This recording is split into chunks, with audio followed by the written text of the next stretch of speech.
Salutations, Dufoes. This is your fabulous leader, the Queen of Shade, coming at you with a special presentation.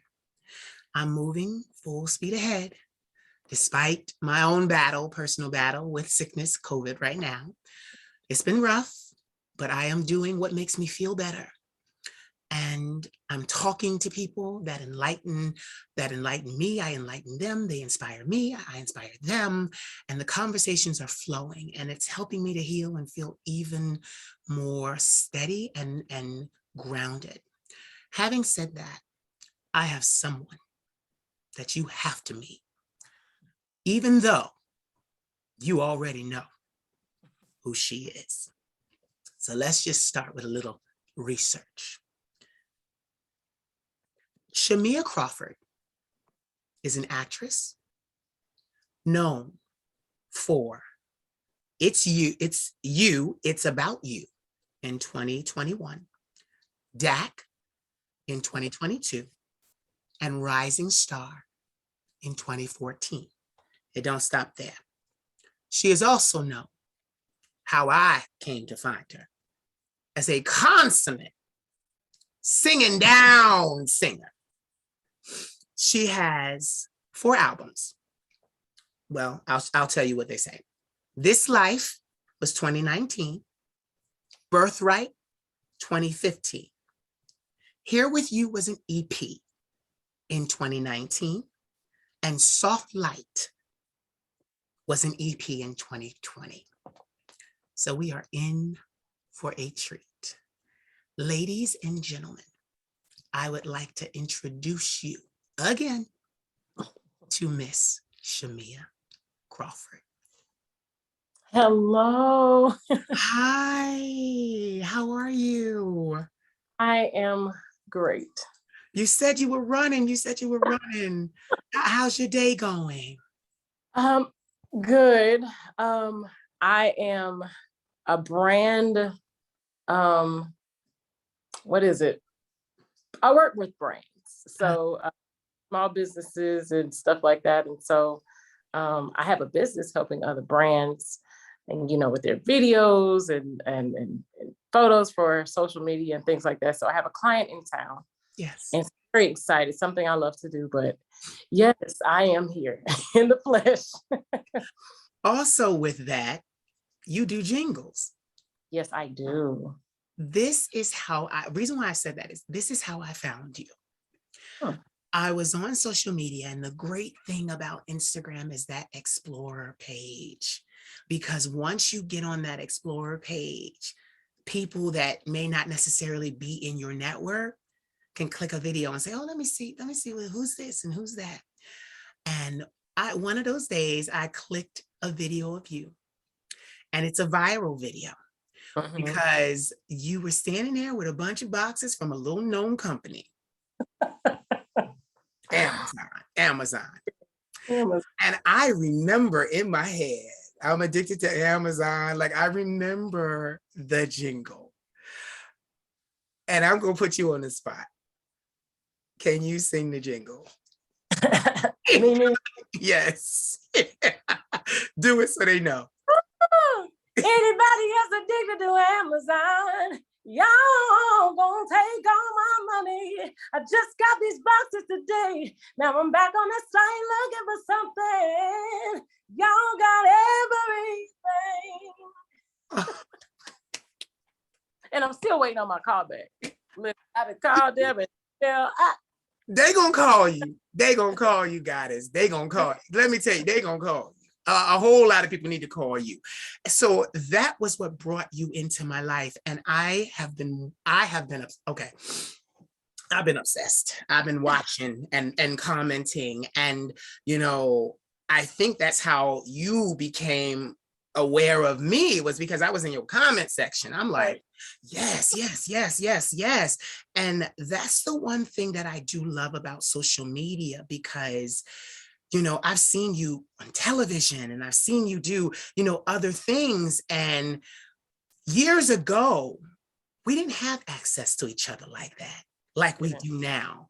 You can't just slide into somebody's comment section and they get it in a notification, or slide into their DM And all of a sudden you're having a conversation with somebody that you only saw on television.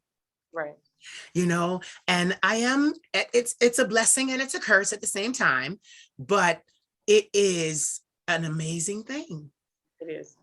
I saw you sing, like I said, you were on Rising Star. I was Googling information about you today because I'm like, you know, I have been listening, like, this is the thing, I have been listening.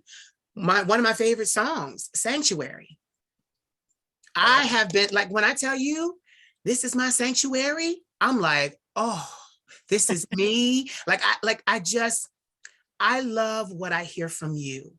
And that is authenticity. Yes. Authenticity. I looked at things that you've done and performed because I was trying to get a picture for the thumbnail for YouTube. And I love everything that you do because it's you. Yes. It's 100% you. And this is leading into my first question because I know, especially myself, I'm a singer. You don't know that. You don't know that. You don't know that. Okay. Yeah, exactly. See, social media. I'm a singer. I got 4 albums out. Wow. You don't listen. You don't know. I don't expect you to know because you're too busy with your life and your business. And, you know, you get to social media and then you go on to do what you have to do. But I know how hard it is to do things in the public eye and on large platforms like Rising Star and maintain your authenticity. Mm. What has that been and what has that looked like for you? Being who you are, your husband supports you so much. And so it wasn't just, you know, because they always say, oh, you got to be young and hip and we need kids. No.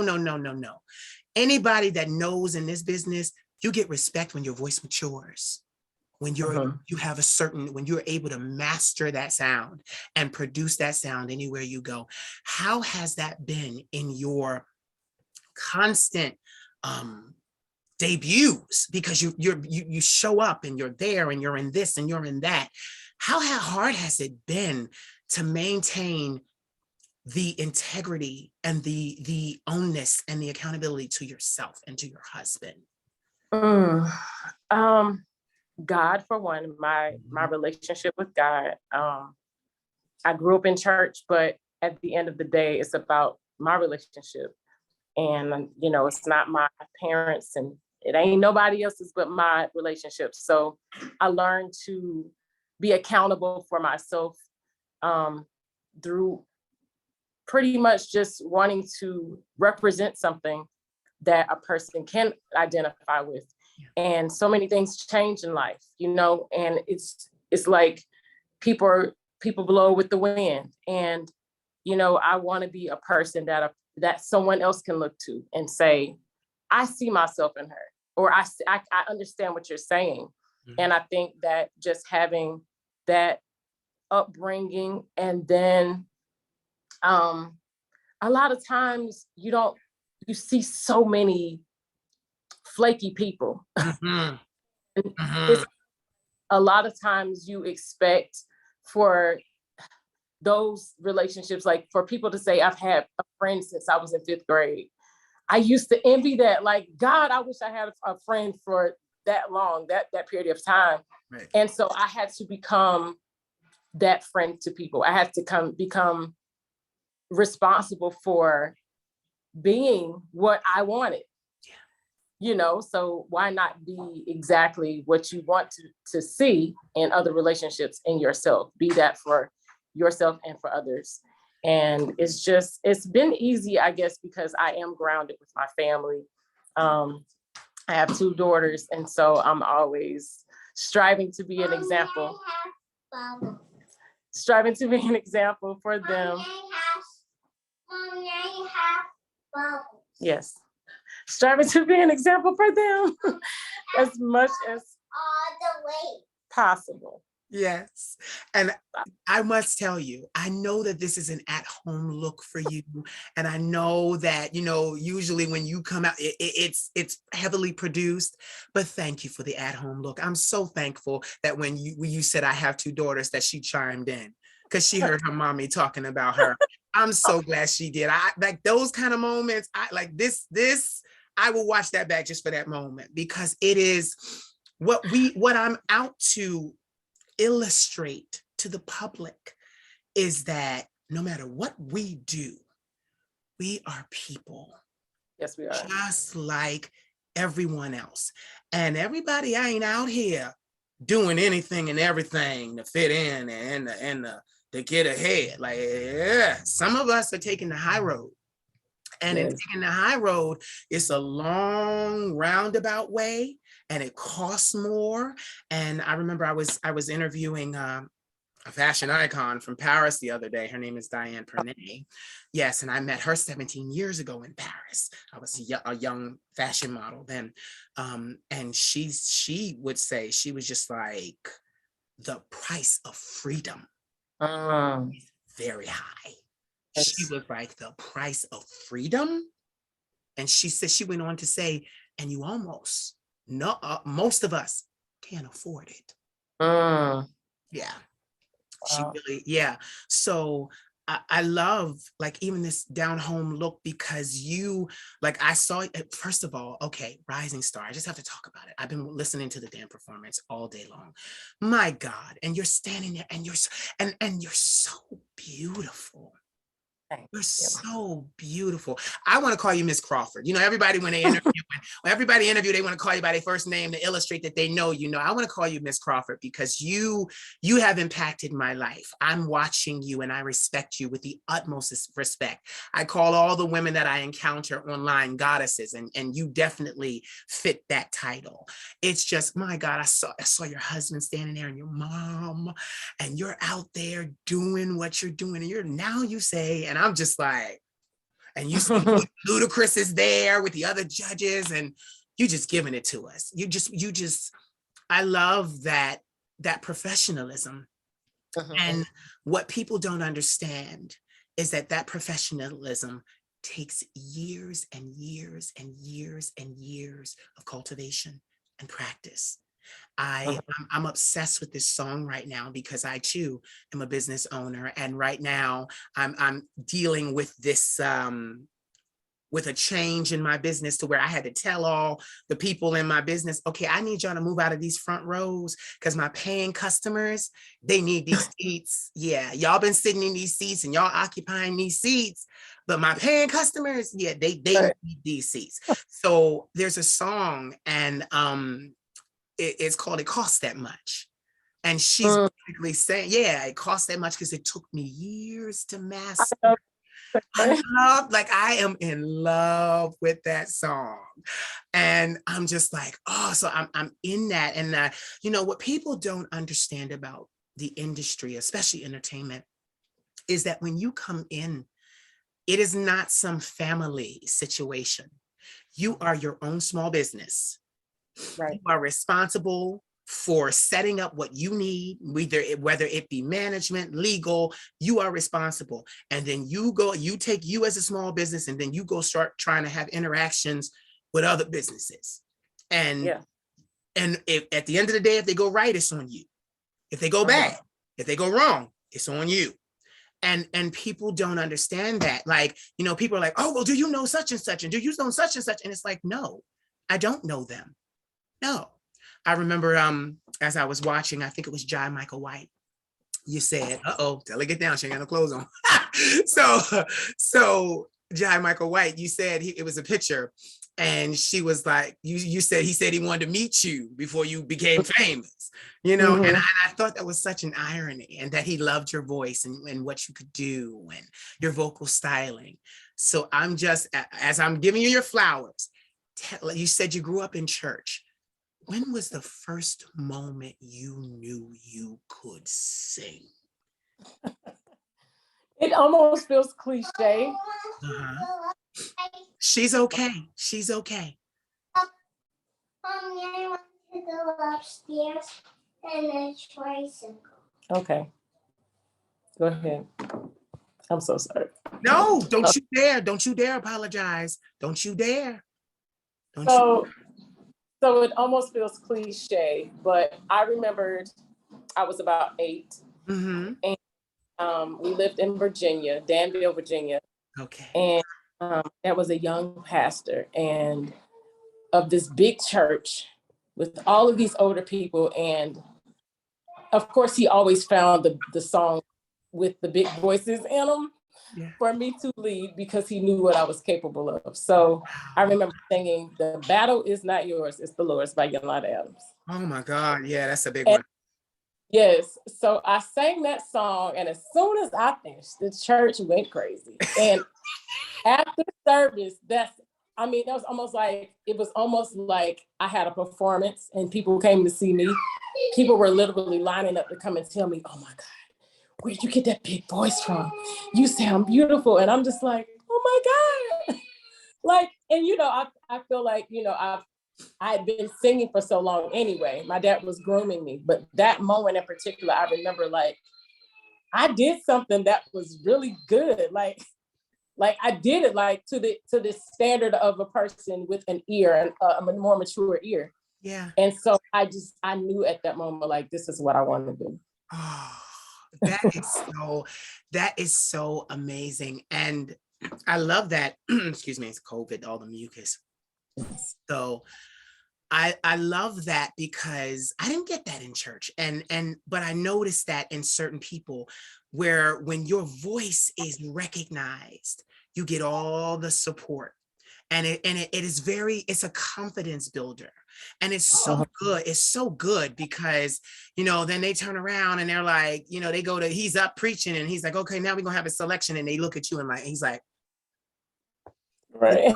I saw that happen to other children in church, but and they put the mic in your hand and you become a part of the grand scheme of things. And it's like when you enter that space, every time you enter that space, there is confidence because everyone knows what you can do. And I find that as we get older and we move into these circles of entertainment, and what people don't understand is, the press and all of this stuff, we need these things, because right. people, it's not just for the public to know. It's like you said, for companies to know, she can do this and she can do that and she's good at this and she's groomed. It starts to make your brand solidified everywhere you go, right. Everywhere you go. So fast forward. Do you remember the first time it went from church to a professional setting as far as singing out in the world?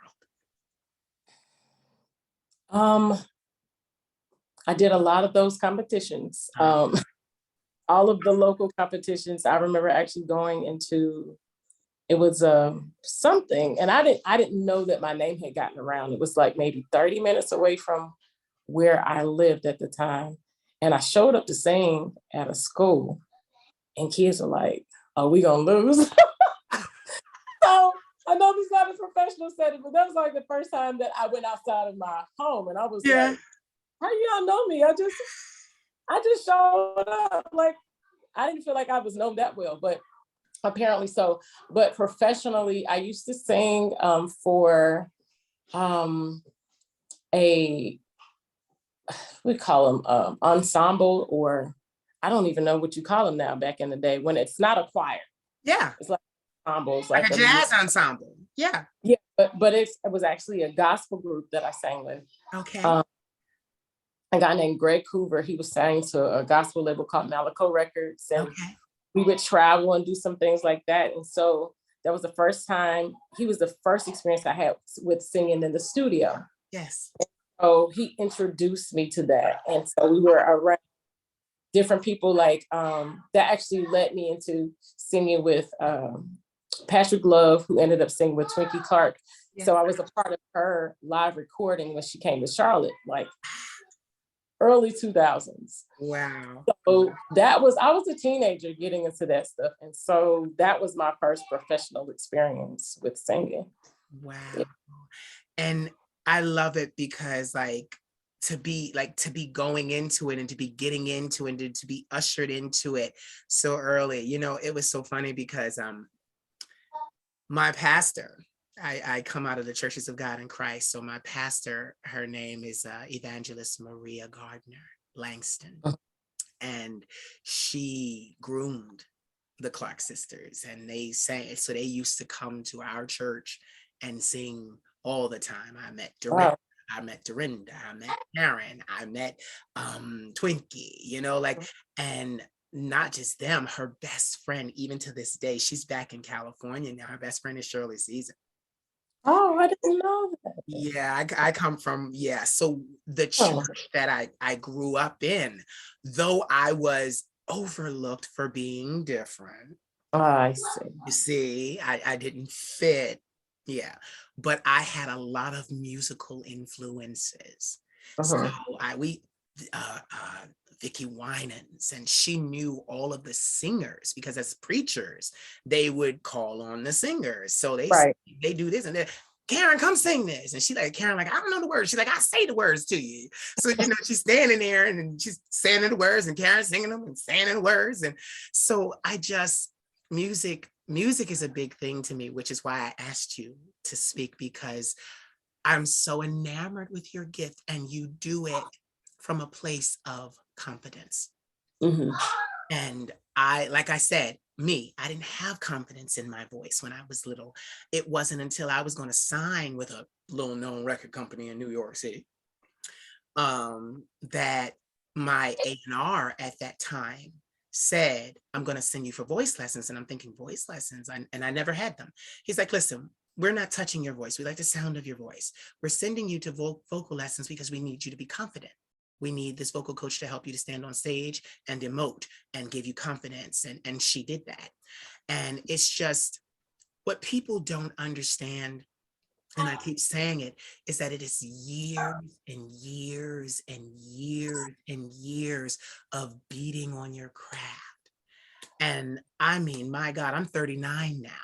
And I wouldn't dare ask you your age. You don't ask women age. Now, my grandma downstairs, she'd get me. So, but you know, it takes so long. And, you know, like I said, I had situations where I thought it's going to happen. Then it doesn't happen. Then I move on to the next thing and I think it's going to happen this way. Then it doesn't happen that way. And then I finally had to say, you know what? I'm sick of waiting. I'm just going to record this myself. Right.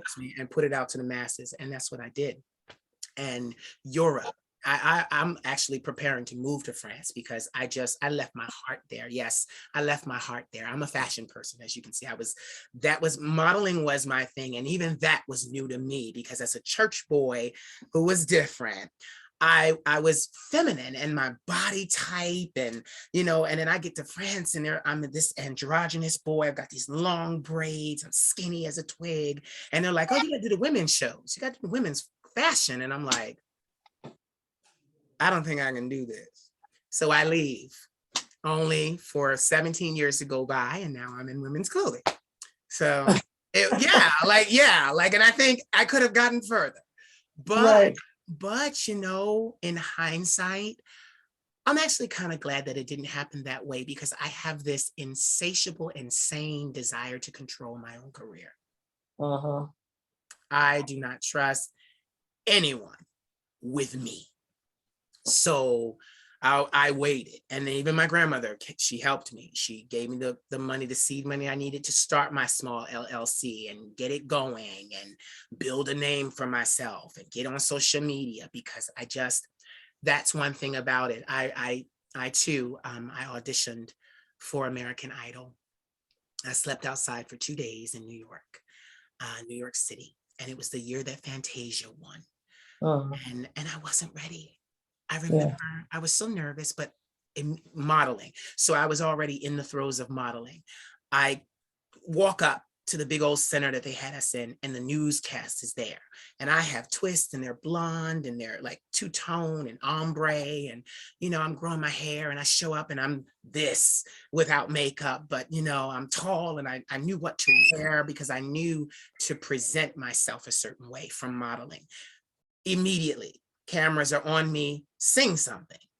So I sing right there, and I'll never forget what I sang. I sang Kelly Price, Take Me to a Dream. And it starts off, love of my life you are, sunshine, my sunshine, my shining star, all of the world to me, all I will ever need. And like I'm singing this song on the street corner, just walked up. And next thing you know, people are like walking by for the 2 days. They're like, we saw you. I'm like, what? They're like, they played it in Times Square. And I'm like, oh God, is this gonna happen for me?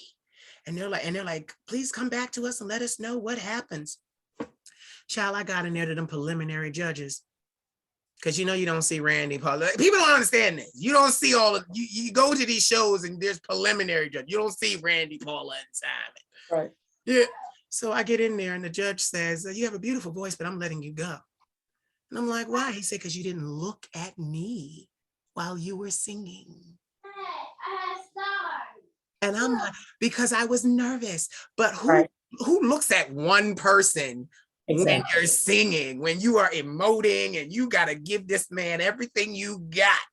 Who looks at a person? And he let me go because of that. But it was the best thing that ever happened to me, because I wasn't ready. Like I didn't realize that these children, these kids that were there, their parents were grooming them for showbiz. So they had suitcases ready to fly out to LA to meet Randy, Paula, and Simon right there on the spot. Yeah. I'm like, because I'm from Philly, so this was New York. I took a little hour and a half ride on a bus with my best friend. And I'm like looking, and they're like, yeah, well, we got through and we're going to New York now. We're going to the airport now. And I'm like, I didn't understand how it was done. That everybody, like that's what people don't understand. Like everybody's trying to get their shot. Everybody's trying to get that opportunity, and you gotta be ready. Right. And I wasn't ready. And I was so thankful for the time that I was afforded and allowed to get ready to discover my sound and everything, because I just wasn't ready. I didn't understand what showbiz was. And the reason why I say that is because not only are you a singer, but then you started acting. So people don't understand that you don't just sing all those years and years and years of preparation and say, oh, I want to be an actress. No, there's acting classes. Then you gotta do SAG and AFTRA. You gotta become a member of the union. They won't even look at you twice if you're not a member of the union. Then you got that IMDb. You trying to get that. So many are trying to get that. They don't understand that there's so many multiple steps to building this career and your success that everybody looks at. I remember Alicia Keys one time, she was in an interview and she said, my overnight success took 7 years. Well, mine is still being made, and I'm at year 20. So right. So tell us, when did you realize, let me pick up this acting skill too?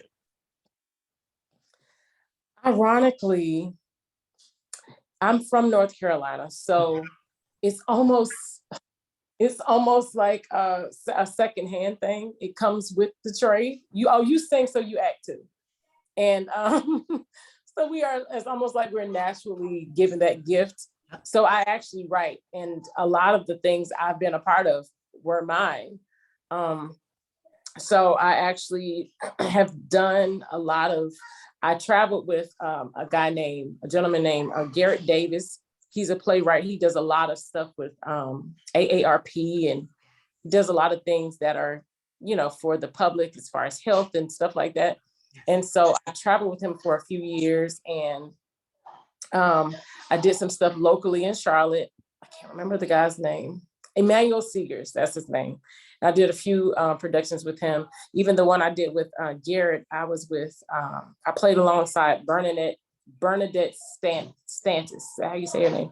And so that was a cool thing, because I remember us being in rehearsal and she was like, what's the next line? And I told her what the next line was. She said, oh, you're good. And so I'm like, oh, man. This good times, like, oh my God. So that was pretty cool. But yeah, I have not exactly become the actress that I am working towards becoming, but I am working on a lot of projects that will allow me the ability to get into that gift more and show the world more what I'm made of. Yeah, and I can't wait to see it. I can't wait to see it. So with you traveling, you did the plays and things like that. Mm-hmm. Do you know a lot of us, of us get our start that way. Terrell Carter, he was with the Tyler Perry franchise. I have had the pleasure of just being able to reach out to him and say, Mr. Carter, you know, I love you. You're an amazing man. But I was actually going through something really terrible in my life at that time. And his voice kind of got me through it. I would watch him sing in those plays over and over and over again. But that's how a lot of people gain, you know, the notoriety, is because you're out there on, and what I'm saying this for is because I want people to see that you're never not working. Even now, you're working. You're working. Like you're never, like it's never a moment where you're like that doesn't happen for us. Like it's always something next. It's always something to be done. It's always this next step. This is a good look for the company. This is a good look for the brand. This is a good look for this. This is a good look for that. And it's just like, oh my God. And for you to say, I have not yet become, and it's like, but you've done so much. It's just like, it tickles me because I'm just like, you know, humility is good, but girl, stop playing.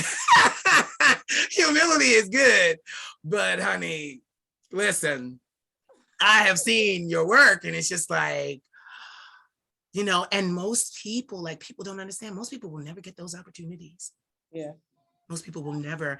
And that's why I love what you said, that you're the change that you want to see in the world. Because yeah, like when people look at you, they feel like, oh, this is wholesome. And this is, you know, because you're not, I mean, not saying ages, but you're a mother. You're a mother and a wife and, you know, and a business owner.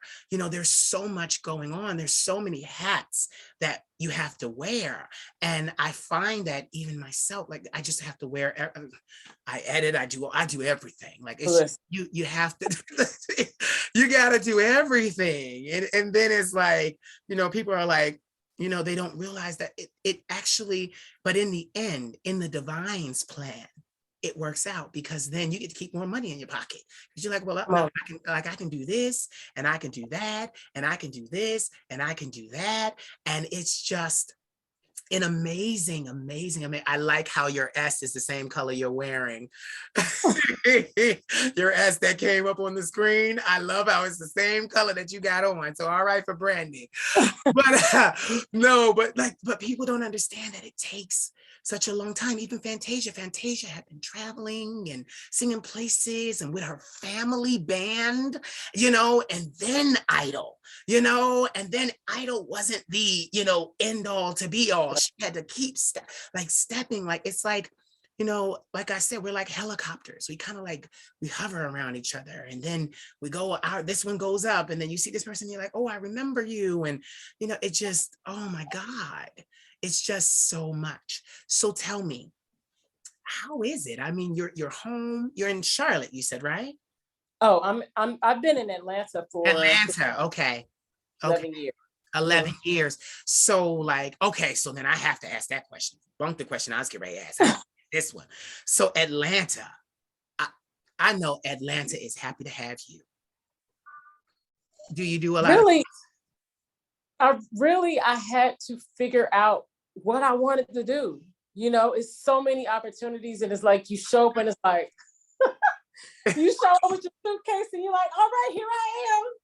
So then you have to see like, okay, so now let me find somebody who's going to help me. Yeah. And so it's been a process. It really has been about finding like opportunities and finding my family here, you know, my team of people or supporters who's going to help push me even when I don't feel like doing something, because now I'm new. Yeah. And so ironically, I actually met a guy who I did the tour with years before. Yeah. In a thrift store. Yeah. And so he saw me like probably the second or third year we were here. And he was like, I know somebody who I do gigs for them. I do sound for their gigs. And that's actually how I got started working in Atlanta. And then the other thing I did was I was on Craigslist all the time, and I ended up singing with a cover band, all Caucasian, and I was the only girl of color, and I rocked that band. Yes, you did. I know you did. I sang them cover tunes, and I gave them a show every time we stepped out. And so it's been a journey. And actually, I was singing with Vashawn Mitchell. Yes. The second year we moved here, the second year we were here, I'm sorry. Yeah. And I met him when I was in Charlotte, or in the North Carolina, for a conference. Yeah. And he was here when we moved. And so I started singing with him. And as a result of singing with him, I started singing with Angie Stone. I auditioned for her. Yeah. And I did a few years with her. So actually, if you think about it, in hindsight, Atlanta has been well to me. Like, I just had to find my way. And I'm still working towards a lot of things, just being a home person, because Atlanta is my new home. Yeah. So I have my face known out there. And I think for the most part, I'm doing a good job with that. I would say you are. I would definitely say you are. And this is what people don't understand. When your moment, because you're already acting and singing and traveling and doing these and doing that, but when your moment comes, it's like they will like have to really sit back and be like, okay, this woman has been acting and singing forever. And see, why I'm saying that is because it didn't just start in Atlanta. It started when you were a little girl. It's been that constant. You've been working, like literally, you've been working as a singer since you were a little girl. And an actor, because you got to emote and give them their feeling, and that is so amazing. But that's what I find. People like you are the most successful. Because it is years and years and years, of work and doing this and doing that and lending yourself here and lending yourself here and lending yourself there, and all of that. And what is it safe to say? And even what John Michael White said, I read the post. You're known in the industry, like they know you. So when they see you, they're like, oh yeah, this one right here, come on in here, come on in here, and then the rest of the public is like, well, oh, I remember her from that show, or I remember her from that, or but it's like that big aha moment. It's like, honey, everybody knows me already. That's why I have such respect for you, because I have seen so many others, like I said, Terrell Carter, that did the same thing. He was songwriting, he was songwriting for Deborah Cox, and he wrote some of my favorite Deborah Cox songs, and then you're like, yes, and I got clients and I got to do this with my business and I'm doing this, and I'm like, basically when you are finally satisfied, your walls will be made of money. Let's just say it like that. Because it is safe to say that the artist, the entrepreneur, the talent is never satisfied. It's never like it's never like, okay, I got enough. No, you're like, what's next? What's next? Right. What's next? So yeah, but it's safe to say your walls will be made of money when and it's just like, oh my God.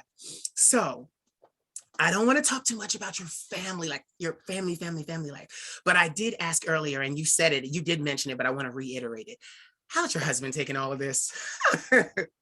How's he taking this? My wife says she's in showbiz. How's he taking this? I know initially when the what was it? The Amazon post went viral. Yes. He was just like, do you realize what's happening? And I was like, Yeah, maybe. Do I? And so it's like, it's pretty amazing to see him, I guess, having been a part of my life for so long, having him experience it at the same time in real time. Yes. Because I think he's just like, you deserve it. You know, it's seeing the work that I put in. He's been a part of me creating my music. And so it's like, it's time. Yeah. You know, that's really the only thing I can say is Yes. he's just appreciative of how it's happening and the time frame that it's happening in. Yes. So get this. I see you got.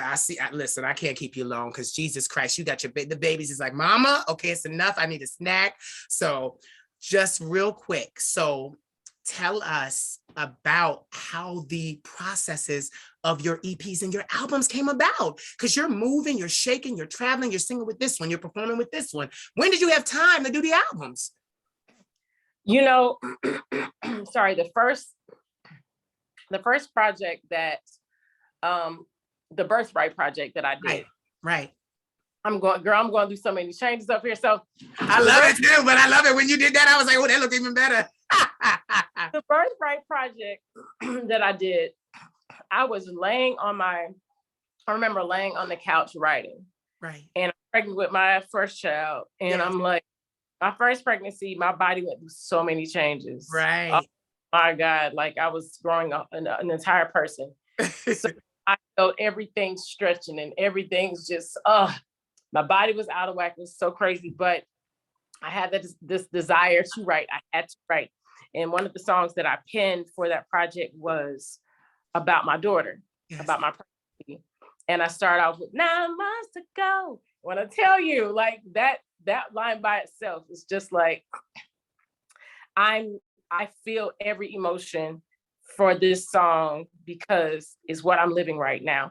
And so I talk about how I'm waiting on that day to see my child and I can't believe it's happening. And, you know, so I made time because singing is my therapy and writing is therapy for me. And I went through a lot of things during that pregnancy because, you know, growing up in a Black household and coming from church, therapy is not something we really gravitate towards. And so I found myself actually in therapy because of how much was coming about while I was writing that particular project. So although I was writing and singing and that was therapy, I had to actually go through therapy. So that was one of those projects that was so necessary for me at the particular time.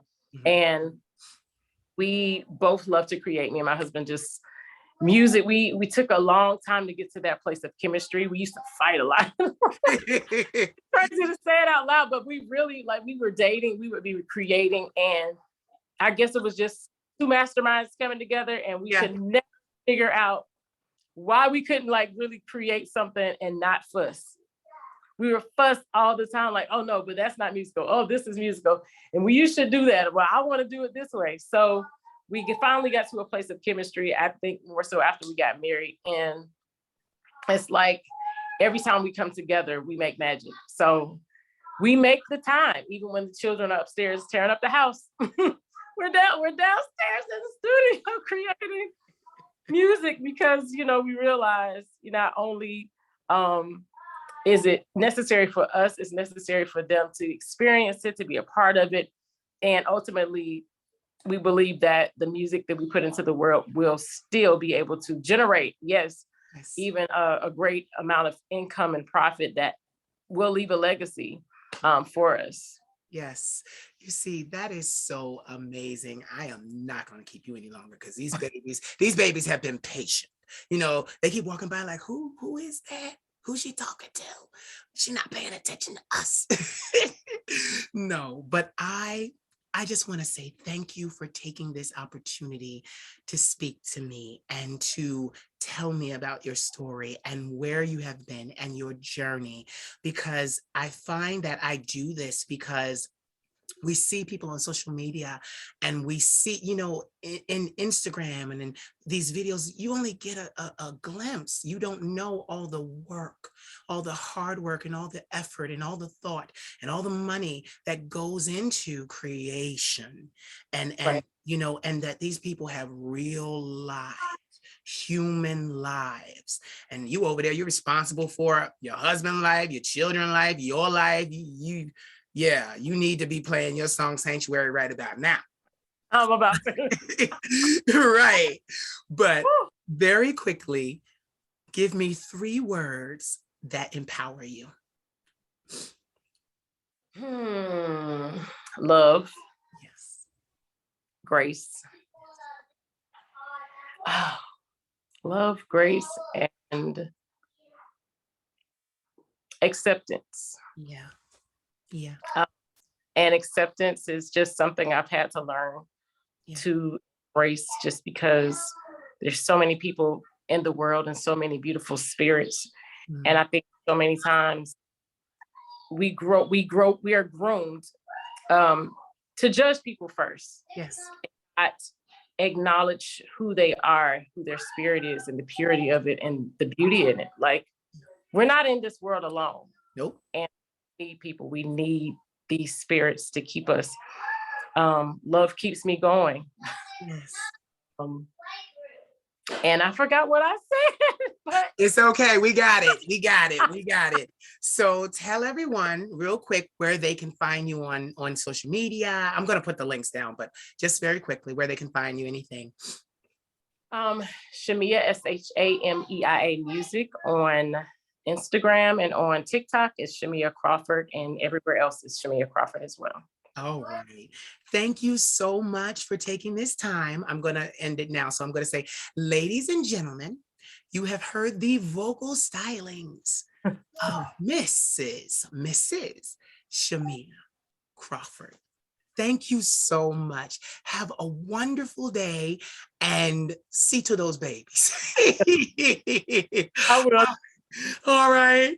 Bye. Bye.